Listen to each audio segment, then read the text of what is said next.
నమస్తే రమ్మగారు. నమస్తే జయ. మంచి స్టోరీ చెప్పండి అండి. చందమామ కథ చెప్దామా? ఓ పూర్వం ఒక కోయ పల్లెలో, ఒక చిన్న పల్లెటూరులో ఒక కోయవాడు ఒక ఆయన ఉండేవాడు.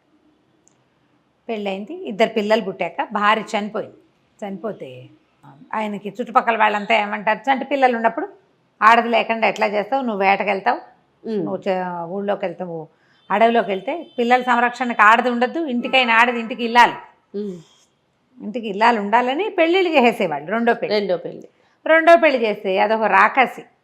ఆవిడికి సవితి పిల్లలంటే గిట్టేది కాదు. ఈ పెద్ద పిల్లలిద్దరు, ఒకడు సింగన్న, పిల్ల పేరు దుర్గాలు.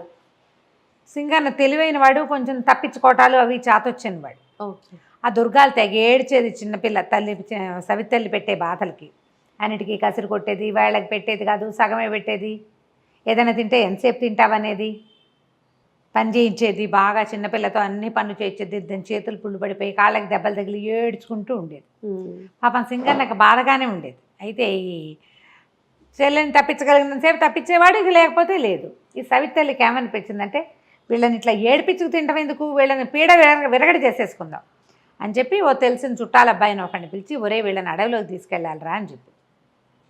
పిల్లాడికి ఏం చెప్పింది, మనకి మందులు ఏవో కావాలి, మందులు నూరుకోవాలి, ఆ మందులకి కావాల్సిన మొక్కలు అడవిలో ఉంటాయి, పనివాడు వస్తాడు, నువ్వు వాడితో వెళ్ళు అని చెప్పింది. నువ్వు ఒకటే ఏం పోతావు, చెల్లిని కూడా తోడు తీసుకెళ్ళు అని చెప్పి చెల్లెల్ని కూడా పంపించింది. పిల్లాడు ఇదేదో ఎత్తేస్తుంది అనుకుని వాడు ఆడుకునే కాయ ఇవి ఉంటాయి, రాళ్ళు, గులకరాళ్ళు, ఆటలాడుకునేవి, అన్ని గులకరాళ్ళని జేబులు పోసుకున్నాడు. వెళ్ళే దారిలో ఒకటి వేసుకుంటూ వెళ్ళాడు.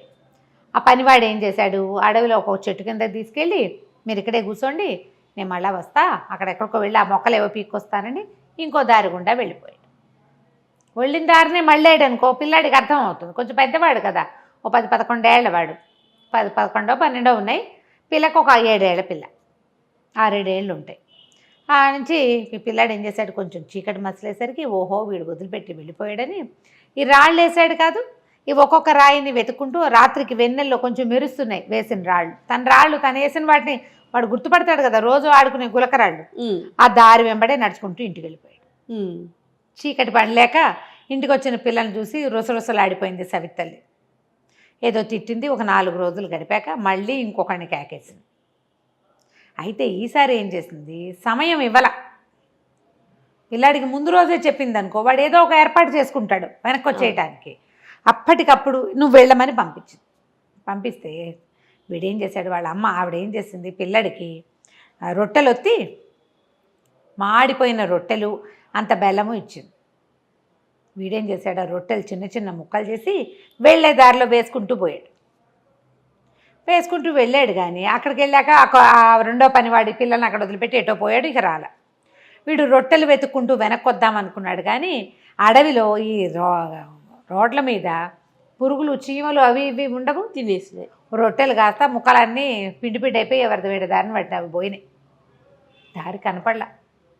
ఇకేం చేస్తాడు, వెతుక్కుంటూ ఈ చెల్లెల్ని వెంటేసుకుని ఏవో 2 కాయలు ఏవో కనపడితే ఆ 2 కాయలు, బెల్లం ముక్క ఒకటి ఉంది, బెల్లం ముక్క పెట్టి చెల్లెలకి తినిపించాడు. వాడు నడవడం మొదలుపెట్టాడు. వెళ్ళగా కొంచెం వెన్నెల రాత్రులు వాడికి ఒక పెద్ద దేవాలయం ఒకటి కనపడింది. దేవాలయం నిండా సజీవ శిల్పాల్లాగా ఉన్న బొమ్మలు ఉన్నాయి. ఏమిటో సరే ఏమన్నాడు, చెల్లెల్ని కొంచెం గట్టెక్కించి నుంచోబెట్టి దాని మీదగా ఏవో చెట్లు కనపడుతున్నాయి, పైకి ఎక్కితే వెలుతురు బాగా కనపడుతుంది, ఇంటికి దారి కూడా కనపడుతుంది, నువ్వు ఇక్కడే నుంచో అని ఆ గోపురం మీదకి ఎక్కాడు. ఎక్కేసరికి అలా అన్ని బొమ్మలు, మనుషుల బొమ్మలు ఉన్నట్టే ఉన్నాయి. అవి ఎక్కి ఓ పక్క నుంచి ఓ చెట్టు ఏదో ఇట్లా వాలి ఉంది ఆ గోపురం మీదకి, దానికి నిండా కాయలు కనపడుతున్నాయి. పిల్లాడు ఏం చేశాడు, ఆకలిస్తుంది, మధ్యాహ్నం ఎప్పుడో తిన్న అన్నం పాపం, ఆ రొట్టెలు తినలేదు, ఇంత బెల్లం ముక్క నోటేసుకుని అంత బెల్లం చెల్లెలకే పెట్టేశాడు. కాయ ఒకటి పట్టుకు లాగబోయాడు. కాయ కోసేసరికి గంటలు గణ మోగిపోయినాయి ఆ దేవాలయంలోకి. కాయ కోయగానే మోగేసరికల్లా ఆ దేవాలయం లోపల నుంచి ఒక గూడల్లి ఉంది. ఒక ఆవిడ బయటకు వచ్చి, ముస్సిలి మామ, అయ్యో ఏమర్రా పిల్లలు, ఏమిట్రా, ఎక్కడి నుంచి వచ్చారా అని కేకేసుకుంటూ వచ్చింది. కింద నుంచున్న 6-7 ఏళ్ల చిన్నపిల్ల, పైన ఎక్కిన కొంచెం పుష్టిగా ఉన్న పిల్లవాడు కనపడేసరికల్లా కేకేసింది, రండ్రా మా నాయనే అడవిలో తిరుగుతున్నారా, దారి తప్పిపోయారా, రండి అని లోపల తీసుకుపోయింది. చక్కగా సుష్టుగా అన్నం పెట్టింది. పప్పు కూర అన్నీ వేసుకుని శుభ్రంగా తిన్నారు. తెల్లవారు లేచి మా ఇంటికి వెళ్ళిపోతామవ్వా అని చెప్పాడు. అలాగేరా అంతకంటేనా అంది. కానీ తెల్లారి లేవల సింగన్న. తెల్లవారేసరికల్లా ఒక గూడు లాంటి దాంట్లో ఎలా ఉందంటే అది ఒక జైలల్లే ఉంది, గుహల్లే ఉండి జైలల్లే ఉంది. మంచానికి వేసి తాళ్ళకేసి కట్టేసి ఉన్నాడు వాడు. ఏ మంచం మీద పడుకున్నాడో ఆ మంచం మీద తాళ్లతో కట్టేశాడు. అయ్యో, తను జైల్లో ఉన్నట్టు అర్థమైంది వాడికి. తల తిప్పి చూస్తే కనపడుతోంది. ఏం చేస్తాడు? మంచం మీద పడి ఉన్నాడు. చెల్లెలేదని బాగా ఇదైపోయాడమ్మో, చెల్లె ఏమైపోయిందని. అది మాత్రం అటు ఇటు తిరుగుతోంది. దాన్ని కట్టేలా దీనికి ఇంతలా తాళం వేశారు ఈ జైలుకి. అక్కడి నుంచి ఆ పిల్లతోటి ఆ పని ఈ పని అన్ని పనులు చేయించేది ఆ ముసలిది. చెల్లెలు తన్నయ్య లేకుండా బయటికి పారిపోయి అదేం చేస్తుంది? అదే అంత ధైర్యం లేదు. పైగా పిరికి పిల్ల, అన్నిటికీ ఏడుస్తుంది అది. అన్నయ్య ఇక్కడే ఉన్నాడు కాబట్టి అక్కడక్కడే తిరుగుతోంది. దానికో ముద్ద పెట్టేది. అక్కడి నుంచి వీడికి మాత్రం తిండికి లోటు లేదు. ఒక పూట ఏం చేసింది, మర్నాడు ఆ మంచం నుంచి గోడదీసి చేతులు కట్టేసి ఆ గోడ కానించి కూర్చోబెట్టింది. వాడు అక్కడక్కడే తిరగచ్చు, కానీ జైలు నుంచి బయటికి రాకూడదు. రోజు మంచిగా వంట చక్కగా చేసి విడికి తినిపిస్తుంటే సరే బాగా చెల్లెలే పట్టుకొచ్చేది. ఏం చేసావు పని, ఇవాళ నువ్వేం తిన్నావు, నువ్వు ఎక్కడికి వెళ్ళావు అంటే అది చెప్పేది. ఆ పని చేసా, ఈ పని చేసా, అక్కడ తిరిగా ఇక్కడ తిరిగా, అవి తిన్నా అని అన్నయ్యకి అన్నం పెట్టేది తీసుకొచ్చి. రోజు చెల్లెలే మోసుకొచ్చేది. 3 రోజులకు ఒకసారి ముసలిది వచ్చి, ఏదిరా అబ్బాయి నీ చేతివేళ్ళు నాకు అందించు అని అడిగేది. అది కొంచెం చీకటిగా అనిపించేది. చేతివేళ్ళు బయటకు పెడితే ఆ చేతిని ఇలా నొక్కి చూసి ఇంకా బలవలా అనేది. వీడేం చేశాడు, ఇదేదో ఎత్తేసిందని ఆ లోపలంతా చీకటిగా ఉందిగా, అటు ఇటు చేతులు కదిపి చూస్తే ఏవో ఎండు కట్టెలు పుల్లలు చాలా ఉన్నాయి. ఓ పుల్ల తీసి సన్నగా ఉన్నదాన్ని ఏదైనా నీ చెయ్యని దిచ్చు అనగానే ఆ పుల్లని దించడం మొదలుపెట్టాడు. ఆ ఎండు పుల్ల నొక్కి చూసి ఇంకా బలవలేదు అనేది. సరికి ఇది ఏదో చేస్తోందని అనిపించింది. అయితే ఏం చేస్తుంది, దుర్గాలు ఉందిగా పిల్ల, అటు ఇటు తిరుగుతూ అది చెప్పింది. అన్నయ్య ఇవాళ ముసలిమామ ఏం చేసిందో తెలుసా, పెద్ద పొయ్యి ఉంది లోపల, ఎక్కడో లోపల గదిలో. పొద్దున పేడ మోసుకెళ్తోంది. ఎందుకో పేడ మోసుకెళ్తోందని నేను కూడా వెళ్ళాను. ఆ పేడ తట్ట ఇంత తట్ట ఈ పిల్ల మొయ్యలేదని అదే మోసుకెళ్తోంది ముసలమ్మ. పెద్ద పొయ్యి ఉంది, పొయ్యి అంతా అలికింది నున్నగా. కింద మంట పెట్టాలి దానికి, పైన ఇంత పెద్ద మూకుడుంది. ఎంత పెద్ద పొయ్యో ఎంత పెద్ద మూకుడో అని చెప్తే అమ్మో ఇదేదో వేస్తోంది వేషం అనుకున్నాడు. మళ్ళీ ఆ రోజు అలికిందని చెప్పిందిగా, ఆ మర్నాడు ముసలిమామ ఈ కుర్రాడిని అరే ఇది చెయ్యని తెచ్చగానే వీడు ఎండు పుల్లని తెచ్చాడు ఎప్పట్లాగానే. అందిచ్చేసరికి నొక్కి చూసి బలవకపోయినా సరే ఇవాళ రాత్రి కవళిచ్చేస్తా అన్నది. అనేసరికి అమ్మో ఏదో చేస్తోంది అనుకున్నాడు. సరే చీకటి పడ్డాక ఏం చేస్తుంది, వరే నాయన బయటికి రారా, మీ చెల్లేమో చిన్నపిల్ల, నేనేమో ముసలిదాన్ని, నాకు ఓపిక లేదు, పొయ్యి వెలిగించాలి, అది పొయ్యి దగ్గర కూర్చొని విసురుదు కానీ రా అని పిలిస్తే తీరా వాడు వెళ్ళి చూసేసరికల్లా ఆ పెద్ద మూకుడు, అది ఇంత సామాన్యం కాదు, ఒక మంచి పెట్టేంత మూకుడల్లే ఉంది అది. దాంట్లో నూనె పోసి పొయ్యి ఎక్కించింది. అక్కడి నుంచి కింద మంట పెట్టింది. ఆ పొయ్యి ఎంత పొయ్యి, పెద్ద గుహలాగా ఉంది. దానికి తలుపులు కూడా ఉన్నాయి. తలుపులు తీస్తారు. ఈ మన చైనా వాళ్ళ కథల్లో కనపడుతుంటాయి, ఈ మన చైనా వాళ్ళ వీడియోల్లో. అడుగున మంట పెట్టి నిప్పంతా తీసేశాక కేకులు బిస్కెట్లు అవన్నీ లోపల పెట్టి అవెన్ లాగా ఉంటుంది అన్నమాట, వేడిగా ఉంటుంది, తలుపులు వేసేస్తారు.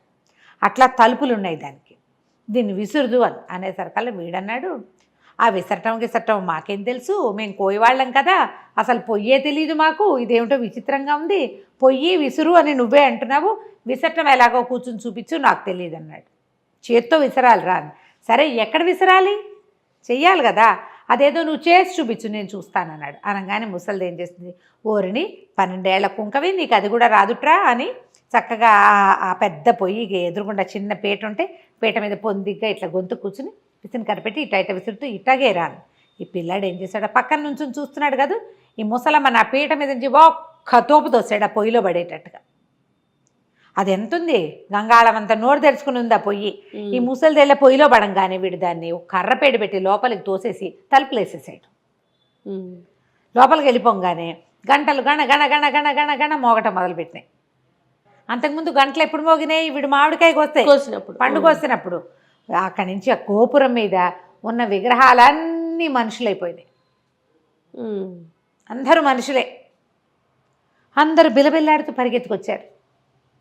ఏదో అయ్యింది ముసల్దానికి, అందుకే మేము ఇలా మామూలుగా అయిపోయామని వెతుకుతూ లోపలికి వచ్చేసి వీడేం చేశాడు, ఈ లోపల ముసల్దాన్ని తోసేశాక ఈ చెల్లెలు చేయిపుచ్చుకుని ఇది ఎక్కడుంది, మామూలుగా వీళ్ళు రోజు తిరుగుతున్న చోట్లేదు, ఎక్కడో లోపల ఉంది.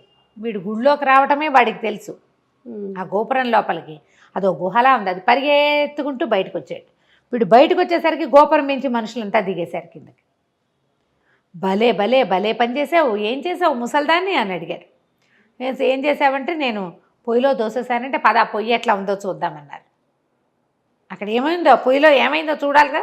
ఈ గుంపంతా వచ్చారు మనుషులు, పిల్లలు కాదు మనుషులే వాళ్ళంతా. వాళ్ళు ఈ పిల్లాడు పిల్ల మళ్ళీ లోపలికి వెళ్తే ఆ పొయ్యి కాస్త ఒక విచిత్రమైన పెట్టెలాగా మారిపోయి ఉంది. పెట్టెల్లే కనపడుతోంది. దాని మీద రాసుంది, మాయదారి ముసల్దాన్ని మట్టు పెట్టిన మహానుభావులారా నా మీదకి ఎక్కండి, ఈ గద్దె మీద ఎక్కి కూర్చోండి, మీకు ఎక్కడికి కావాలంటే అక్కడికి తీసుకెళ్తా, ఏం కావాలంటే అది ఇస్తా. అనగానే చుట్టూతో చేరిన వాళ్ళని చప్పట్లు కొట్టారు. మీరే మహానుభావులు, మా ఎవరి వల్ల కాలేదు, ఎక్కండి ఎక్కి కూర్చోండి అని ఈ పిల్లాడిని ఎత్తి దాని మీద కూర్చోబెట్టి ఆ దుర్గాల్ని కూడా ఎత్తి దాని మీద కూర్చోబెట్టారు. మా ఇంటికి వెళ్ళాలి అనగానే ఆ పెట్టె బొక్క వదుటనే లేచేసి ఇంటికి తీసుకెళ్ళి రైమని వాళ్ళ ఇంటికి తీసుకెళ్ళిపోయింది. ఒక పల్లకీలాగా అయిపోయింది అనమాట. అది మోసుకుంటూ వాళ్ళ ఇంటికి తీసుకుపోయింది. ఎప్పుడైతే ఈ పిల్లలు ఆకాశంలో నుంచి దిగేసరికి ఏవో మాయలు మంత్రాలు జరిగిపోతున్నాయి. అప్పటికి వీళ్ళు వెళ్ళిపోయి 10-15 రోజులు అయిపోయింది కదా. చుట్టుపక్కల వాళ్ళంతా తిట్టిపోస్తున్నారు పిల్లల్ని పొట్టన పెట్టుకున్నామని. మొగుడు కూడా తిడుతున్నాడు. పిల్లలు చూడగానే సవితల్లి లేచకపోయింది, పరిగెత్తుకుంటూ పారిపోయింది అక్కడి నుంచి. తండ్రి పిల్లలిద్దరిని కావలించుకున్నాడు. చచ్చిపోయారు అనుకున్నాను రా నాయన, ఎలా తిరిగి వచ్చారంటే జరిగిందంతా చెప్పారు. ఆ పెట్టె ఏది అడిగితే అది ఇస్తుంది.